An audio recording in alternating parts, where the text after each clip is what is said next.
ہمیں یہ بتا دیں تھوڑا سا ایک بار پھر صوتی اور بصری طریقے تدریس کے بارے میں بتا دیں. صوتی طریقہ یہ ہے کہ اس میں ہر حرف کی ایک مخصوص آواز ہے.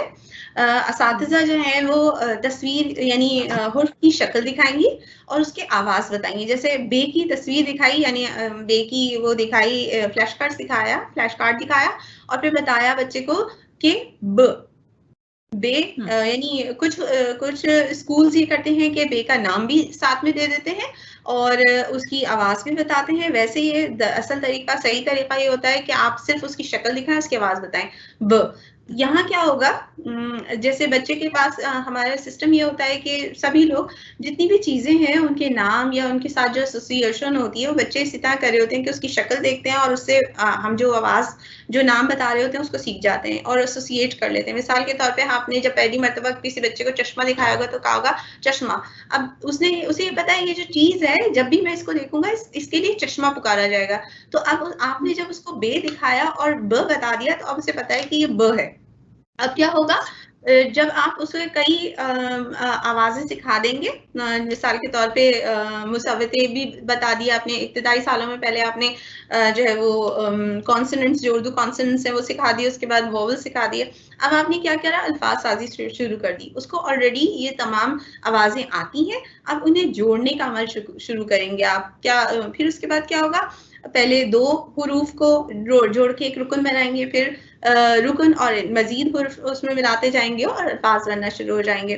یہ تو ہے صوتی طریقہ. بصری طریقے میں کیا ہوتا ہے جیسے میں نے مثال دی کہ آپ نے جب پہلی بار مرتبہ بچے کو دکھایا چشمہ اور آپ نے کہا چشمہ ٹھیک ہے نا اس نے آپ کے منہ سے نکلنے والی جو الفاظ یعنی ایک آواز تھی اس کو ایسوسیٹ کر لیا اس شکل کے ساتھ چشمہ. اب آپ کیا کریں گے آپ نے چشمہ لکھا ہوا دکھایا ٹھیک ہے.